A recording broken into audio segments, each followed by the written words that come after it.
بے اختیار آنسو رواں ہو جاتے تھے. سبحان اللہ.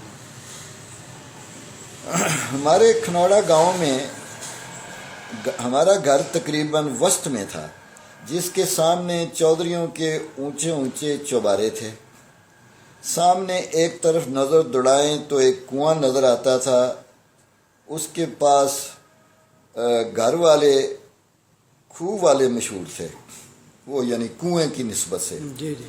جو ہماری ہی سید برادری تھے، ان میں ایک شاہ صاحب تھے محمد حسین اور دوسرے ان کے بھائی تھے محمد شریف،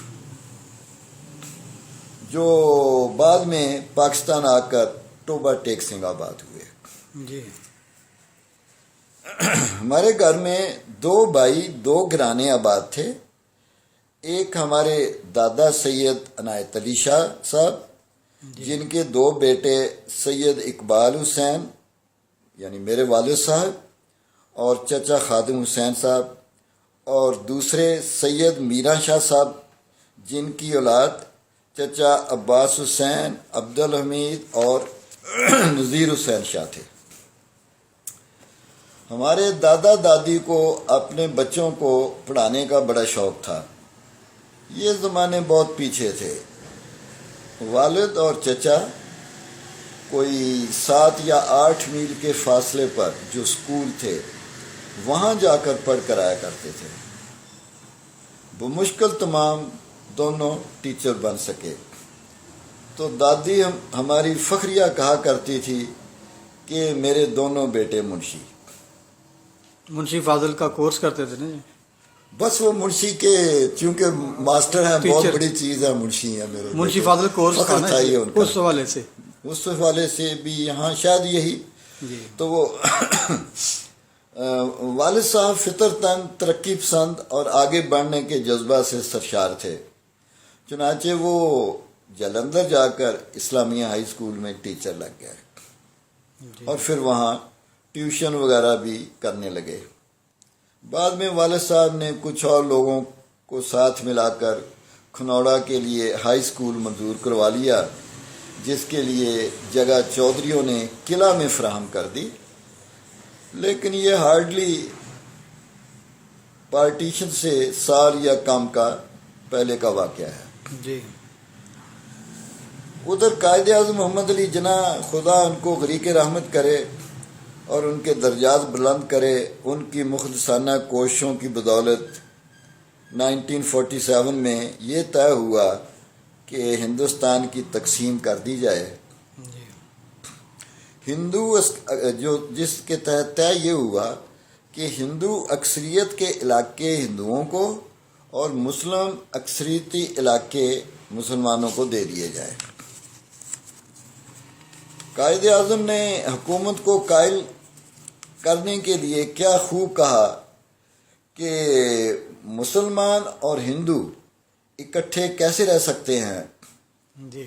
اور اس کا انہوں نے اس طریقے سے اپنا بات کو سالڈ کیا کہ مسلمان گائے کا گوشت کھاتا ہے اور ہندو اسی کی پوجا کرتا ہے. اور یہ اچھا ہی ہو گیا کیونکہ وہاں کا کاروبار اور دکانوں پر سب ہندو بنیے قابض تھے. اچھا.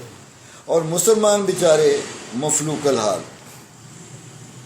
چنانچہ کسی مسلمان کو شادی بیاہ یا کوئی اور مجبوری میں قرض کی ضرورت پڑتی تھی تو وہ ہندو سیٹھ یا بنیے کے پاس جاتا تھا، جو بہی کھاتوں میں اندراج کر کے اسے قرض فراہم کر دیتا تھا. لیکن قدرتی بات ہے، آدمی قرض لیتا ہی تنگ حالات میں تو بھلا اتارے کہاں سے. تو نتیجہ کیا نکلتا تھا کہ وہ سود در سود ملا کر وہ رقم جو تھی بڑھتی جاتی تھی اس کی. تو آخر ایک دن ہندو لالا اس کی کوئی نہ کوئی وراثتی جگہ اپنے نام کروا لیتا تھا. 14 اگست 1947 کو جیسے ہی پاکستان بننے کی اناؤنسمنٹ ہوئی، ہندو سکھوں میں لوٹ مار اور قتل و غارت گری شروع کر دی.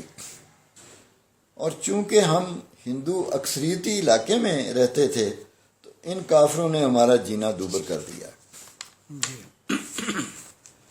پھر میں نے دیکھا کہ ہمارے بڑے رات کو گاؤں کی حفاظت کے لیے ٹھیکری پہرا دینے لگے۔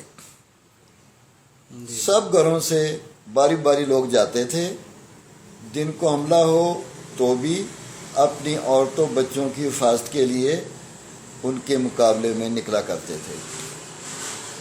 غریب مسلمان جو مالی لحاظ سے بھی بہت پیچھے، لڑائی کا سامان تک نایاب، میں کیسے بھول سکتا ہوں کہ کس طرح میری خالہ چچا جان خادم حسین کے سر پر گھر سے توا ان کے سر پر باندھ کر رخصت کیا کرتی تھیں۔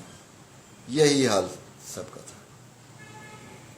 سنتا رہتا ہوں کہ صوبہ پختونخوا میں بچے بھی اسلحہ بڑے شوق سے اٹھائے پھرتے ہیں۔ یہ دراصل ماحول کا اثر ہوتا ہے۔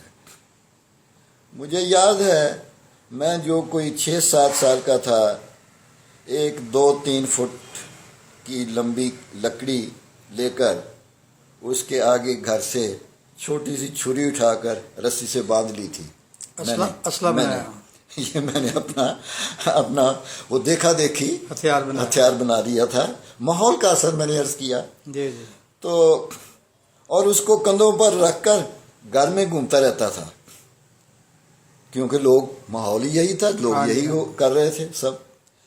دراصل اس وقت یہی ہتھیار ہوا کرتے تھے، یعنی نیزے، بھالے، کلہاڑی اور تلوار وغیرہ۔ مسلمان چونکہ کمزور تھے تو وہ بندوق یا جو آتھی اسلحہ ہے اس کو خریدنے کے وہ متحمل ہی نہیں ہو سکتے تھے۔ پھر ایک دن کیا ہوا کہ ہمارے مرد حضرات، لڑائی تو نہیں کہہ سکتا، گاؤں کی حفاظت پر تھے کہ پاس والے گاؤں کے سکھوں نے کھنوڑا پر حملہ کر دیا۔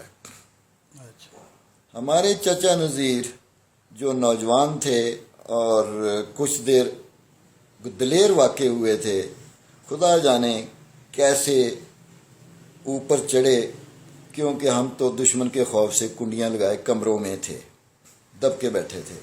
تو انہوں نے اوپر سے آواز لگائی کہ بھابھی، یعنی یہ مخاطب تھی میری والدہ، جو ذرا دلیر، ہوش مند، زیرک اور متحرک قسم کی خاتون تھیں۔ تو انہوں نے آواز لگائی کہ بھابھی، یہ ساتھ والے گھر میں سکھ قتل و غارت گری کر رہے ہیں، نکلو اور بھاگو۔ یہ سننا تھا تو سب لوگ جانے بچانے کے لیے گھر سے باہر کھڑے ہوئے۔ نہ والدین کو بچوں کا ہوش اور نہ بچوں کو والدین کا پتہ۔ میں بھی اپنی پھوپھی بوا مجیدن، جو چچا نذیر کی بہن تھی اور مجھ سے خاصی بڑی تھیں، اس کی انگلی کم از کم مجھ سے تو بڑی تھی، ان کی انگلی پکڑے جدھر لوگ بھاگ رہے تھے ادھر ہی بھاگ کھڑا ہوا۔ اسی دوران پیچھے مڑ کر جو میں نے دیکھا تو دھوئیں کے بادل اٹھ رہے تھے۔ یہ سکھوں نے دراصل بھوسے کے کپوں کو آگ لگائی ہوئی تھی، اور شاید گاؤں کو بھی۔ یہ 47 کی بات ہے؟ ہاں جی، یہ 47 اگست کے جسٹ بعد، یا شاید ڈیورنگ اگست ہی ہے۔ کیوں اتنی وہ ایگزیکٹ ڈیٹ نہیں مجھے یاد، لیکن جیسے اناؤنسمنٹ ہوئی نا جی، تو یہ سارا سلسلہ شروع ہو گیا، ادھر کے ادھر اور ادھر کے ادھر۔ ہم بھاگتے بھگاتے ایک نزدیکی گاؤں ریحانہ تھا، وہاں گلیوں میں ذرا پناہ ملی تو آپس میں عزیز اکٹھا ہونا شروع ہو گئے۔ کوئی پتہ نہیں تھا کہ کوئی کس ٹائم سکھوں کی کرپانوں کی زد میں آ جائے۔ سنا ہے والد صاحب اور والد صاحب جو اپنی فیملی بچوں کے ساتھ، چھوٹے مجھ سے جو چھوٹے بچے تھے ان کو، اور اپنی باوج اور ان کے بچے یعنی چچا خادم حسین، ان کی اہلیہ اور ان کے بچوں کو لے کے وہ بھی گھر سے اکٹھے بچوں کو ساتھ لے کے بھاگے ہوئے تھے۔ تو وہ کہیں راستے میں کسی کھیت میں ایک دوسرے سے میری والدہ اور والدہ گناہ بخشواتے رہے، کیونکہ کچھ پتہ نہیں تھا کہ کس لمحے، اگلے ہی لمحے کیا سے کیا نہ ہو جائے۔ جی تو ریحانہ سے ہمارا اگلا پڑاؤ بی بی پنڈوری تھا. ہاں ریحانہ میں جا کے ہم سب اکٹھے ہو گئے, تو اکٹھے ہوتے چلے گئے, ملتے گئے. تو وہاں سے اگلا پڑاؤ ہمارا بی بی پنڈوری تھا. وہاں جا کر ہم ذرا ریلیکس ہوئے. ادھر ایک سکول میں پناہ گزین ٹھہرے ہوئے تھے, لیکن چونکہ تمام کمرے پہلے سے آکوپائڈ تھے, لہذا ہمیں سکول سے باہر ٹھہرنا پڑا. جی اب ہمارے لیے ہماری جو مستورات سید زادیوں کا ایک بڑا مسئلہ تھا پردے کا. چنانچہ قدرتی چیز ہے یہ, چنانچہ کچھ باریک کپڑوں کی مدد سے جو ہماری مستورات نے بھاگتے بھاگتے اپنے آپ کو چھپانے کے لیے گھر سے بھاگتے وقت کھینچ کر اوپر لیے تھے, ان کو باندھ کر ایک جھونپڑی سی بنا لی گئی, جس کو اس وقت کلی کہتے تھے. وہاں سے صحیح یاد نہیں کس ذریعے سے, بہرحال ہم لوگ ہوشیارپور آ گئے.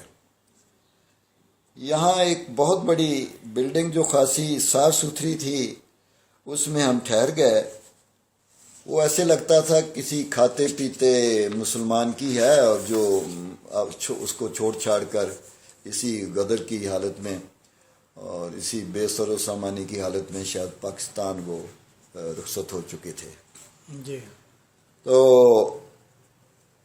پاکستان شفٹ ہو گئے. وہ وہاں کوئی آدھی پونی بوری چاولوں کی ہمارے ہاتھ لگ گئی, جو والدہ صرف نمک ڈال کر بنا لیا کرتی تھی, باقی تو تھا ہی کچھ نہیں. جی اور ہم سب کا بھوک مٹانے کا بندوبست ہو جایا کرتا تھا. پھر ایک دن معلوم ہوا کہ ایک کانوائے آ رہا ہے جو ہمیں پاکستان لے کر جائے گا. لہذا جیسے ہی ٹرک آئے, نفسا نفسی کا عالم ہو گیا. یہاں پھر ہمارے والدین چھوٹے بچوں کے ساتھ کسی ایک ٹرک میں, اور میں اور آپا میری بڑی بہن سریا کسی دوسرے میں سوار ہو گئے. ہاں یہاں میں یہ تھوڑا سا ایک ضمن ذکر کرتا چلوں. ایکچولی ہوتا کیا تھا کہ ہم لوگ نکلتے تھے سارے کے ساری فیملی پوری, اور ہم کوشش کرتے تھے کہ سارے ایک ہی ٹرک میں یا ایک ہی کانوائے میں شامل ہو کے ہم پاکستان اکٹھے مل کے جا سکیں. جی لیکن کچھ دنوں کے تجربے کے بعد ہمیں احساس ہوا کہ یہ ممکن نہیں ہے. نہ سب کو جگہ ملے, پھر واپس آ جاتے تھے. پھر یہ طے ہوا کہ ایسے کرتے ہیں, جو جس کو جتنی جگہ ملتی ہے وہ تو نکلیں. تو لہذا اسی پالیسی کے تحت پہلے ہمارے والد صاحب کو بچوں سمیت چانس دیا گیا. چھوٹے بچوں کے ساتھ کسی ایک ٹرک میں ہو گئے, اور میں اور آپا میری بڑی بہن سریا کسی دوسرے میں سوار ہو گئے. سفر کا احوال زیادہ یاد نہیں, صرف دو باتیں. ایک تو یہ کہ والدہ صاحبہ نے سمجھداری کا مظاہرہ کرتے ہوئے ڈھیر سارے وہی چاول نمک ڈال کر پکا کر ساتھ رکھ لیے تھے. پھر ضرورت کے تحت جہاں کہیں کانوائے رکتا ہمیں چاول دے جایا کرتی. دوسری یاد یہ کہ راستے میں ٹرک کہیں کہیں پھنس جاتے تھے, اور پھر وہ زور زور سے ریس لگوائی جاتی تھی ان سے. شاید یہ بیاس دریا کی ریت یا کہیں اور. بہرحال وہ مجھے بڑی آوازیں جو ہیں وہ پختہ ہو گئی تھیں. چنانچہ پاکستان میں پہنچ کے بھی میں اپنے لیے ایک مشغلہ, ایک کھیل بنا لی تھی کہ چارپائی کے پائیدان میں پاؤں لٹکا کر بیٹھ جانا, اور اسی قسم کی آوازیں زور زور سے لگانا, گویا میں پھنسا ہوا ٹرک نکال رہا ہوں. اچھا بچہ تھا نا, جی تو وہی اپنی حرکتیں وہی مطلب صحیح. ایک کھیل بنا دی میں نے. تو اس کو زور سے پھر میں نے آوازیں نکالنی منہ سے کہ یہ میں ٹرک نکال رہا ہوں. اب میری دنیا ہی اتنی تھی اس وقت تک, اس سے زیادہ تھا ہی کچھ نہیں. یا پھر آ کر میں وہاں پر شاید تیسری چوتھی کلاس میں بھی داخل ہوا, یا پھر وہ یاد ہے. واگا پار کرتے ہوئے ہمیں والٹن پہنچا دیا گیا. میرا خیال ہے یہ کانوائے آرمی کے زیر نگرانی تھا. یہاں بارکوں کی بارکیں ہم جیسے لٹے پٹے سے بھری پڑی تھیں. لٹے پٹوں کے ذکر سے میرا دھیان ایک دم سے مولا حسین اور ان کے خانوادے کی طرف، جو ہمارے آبا و اجداد کی طرف چلا گیا ہے. تو ان سے زیادہ لٹا پٹا اور کس کو تصور کیا جا سکتا ہے صحیح بات. کہ جن کا کچھ بھی نہ رہا، جی جی. جن کا کچھ بھی نہ رہا، نہ جان رہا، نہ مال رہا، نہ کچھ رہا، سارا کچھ راہ خدا میں لٹا دیا انہوں نے. بے شک. ہاں، جس کو مختصر سے مختصر لفظوں میں بھی کہوں تو یہ کہوں گا کہ جن کا بچا ہی کچھ نہیں، نہ جان نہ مال، سب کچھ اللہ کی رضا کے حوالے کر دیا اور اسلام بچا لیا. جی.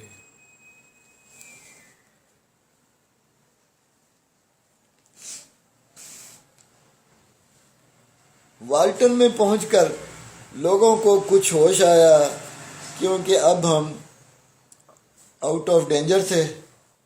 ہاں، یہاں سے لوگ جیسے جیسے کوئی رشتہ دار یا تعلق دار ہو اس کے پاس پناہ لینے چلا جاتا تھا. ہمارے بزرگوں نے بھی نظر دوڑائی تو ہمارا پہلے سے موجود کوئی رشتہ دار نہ تھا.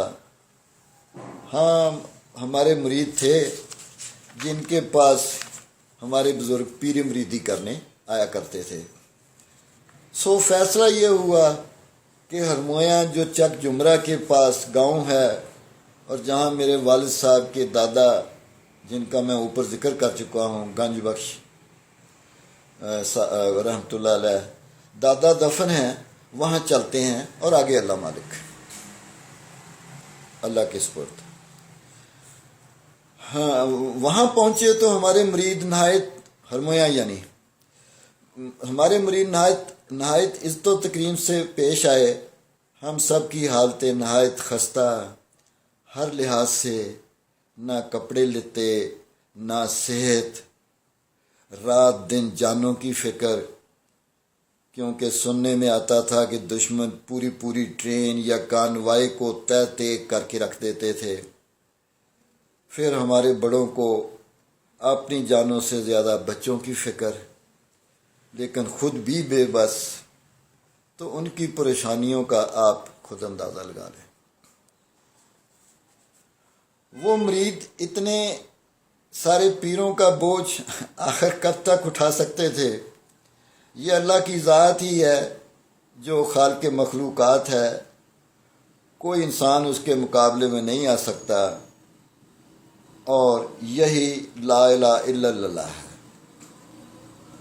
گھر کا سربراہ جو غالباً نمبردار بھی تھا، گھوڑی پر بیٹھا اور ایک نزدیکی گاؤں رنی کے چک 21 جیم بے، یعنی یہ ضلع فیصل آباد کی آبشاری بات ہے، ہاں جی. جو اس کے ودن ہے یہ سارا. ایک نزدیکی گاؤں رنی کے نمبردار کے پاس پہنچ گیا.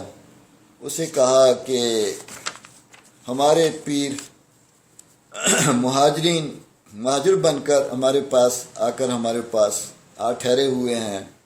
ہم ڈرتے ہیں کہ کسی ٹائم ہم سے کوئی ان کی دل آزاری یا گستاخی نہ ہو جائے، تو آپ مدد کریں. اور یہ جو یہاں سے ہندو انڈیا کو مائیگریٹ کر چکے ہیں، جی. ان کے گھر فی الحال ان کو کھول دیں. اگر وہ واپس آ گئے تو پھر دیکھا جائے گا، اللہ مالک. لہذا گاؤں کے چوک میں جو ان کے گھر تھے وہ ہمیں کھول کر دے دیے گئے، جس کے کونے پر حسب روایت جو ہندوؤں کا ایک وطیرہ ہوتا ہے، ایک دکان بھی تھی. اچھا. جو کہ ہندوؤں کا جیسے قومی نشان ہوتا ہے، ہاں جی. دکان بھی تھی. تو وہ لوگ بڑے اطمینان سے گئے تھے. کوئی خاص قیمتی چیز تو ہمارے ہاتھ نہیں لگی، البتہ ایک بڑے سے کمرے کا تالا کھولا گیا تو اس میں سارے برتن اکٹھے کر کے چارپائیوں کے اوپر رکھے ہوئے تھے، اور باقی چارپائیاں، پیٹی اور بسترے وغیرہ بھی دستیاب ہو گئے. اللہ کا لاکھ لاکھ شکر کیا. اور والد صاحب اور چچا خادم حسین صاحب آئندہ کی زندگی کی دو دو میں جٹ گئے. جی کوئی 2-3 میل پر چک لاہوریاں ہے رنی کے سے یعنی، جی اور وہاں ایک سکول ہے. دونوں نے وہاں ملازمت شروع کر دی. لیکن جیسا میں پہلے بھی عرض کر چکا ہوں، والد صاحب میں جہد مسلسل کا جذبہ ذرا زیادہ تھا اور ان کا دل گاؤں میں نہیں لگتا تھا. وہ پہلے بھی جلندھر میں رہتے تھے، شہر میں یعنی. شہر میں ہی رہتے تھے، تو وہ تھوڑا سا آدمی عادی ہو جاتا ہے اسی لحاظ سے. انہوں نے فیصل آباد جو اس وقت لائل پور کہلاتا تھا، وہاں ایک گردوارہ میں پاکستان ماڈل ہائی اسکول کھولا. وہاں ملازمت اختیار کر لی. کھولا گیا تھا، وہاں ملازمت اختیار کر لی. جی یہاں ایک دلچسپ قصہ بتاتے چلوں. ان دنوں ایک ڈپارٹمنٹ بنا تھا جس کا نام سیٹلمنٹ کمشنر تھا. تو وہ اپنا گزینوں کو زمین، دکان، مکان وغیرہ الاٹ کرتا تھا. جی وہاں والد صاحب کا جلندھر کا کوئی شاگرد اس آفس میں لگا ہوا تھا. اس نے والد صاحب کو کہا کہ آپ کے اسکول کے نزدیک ہی ریل بازار میں ایک دکان ہے، وہ میں آپ کو کہیں تو الاٹ کروا دوں. تو والد صاحب کیا کہتے ہیں، فوراً جواب دیا کہ نہیں، جب میں وہاں دکان چھوڑ کر نہیں آیا تو میں یہاں دکان کیوں لوں. واہ، اچھا، سید تھے، سادہ تھے. صحیح. ایمانداری تھی نا جی. اور نوکری بھی ایسی تھی تو سادگی تھی. والد صاحب نے وہ دکان بعد میں مجھے بھی دکھائی. اکثر ریل بازار سے گزرتے وہ دکان میری آج بھی نظر پڑتی ہے. خاصی بڑی ہے، کئی کروڑ کی ہوگی. صحیح. تو میں دل میں مسکراتا ہوں اور اپنے والد صاحب کی ایمانداری پر ان کو خراج تحسین بھی پیش کرتا ہوں. ہاں، میں نے 4تھی کلاس لاہوریاں اسکول میں پاس کی. بعد میں 5ویں میں والد صاحب کے پاس لاہور لائل پور آ گیا، اور ہماری پوری فیملی بھی. دکان کا افسوس اس لیے بھی نہیں کہ میرا ایمان ہے کہ جو رزق ہمارے حصے میں اللہ پاک نے لکھا ہے وہی ملنا ہے، اور جو شاید روز اول سے لکھ دیا جاتا ہے. جی وہ میرا خیال ہے آگے میں نے شاید لکھ رہا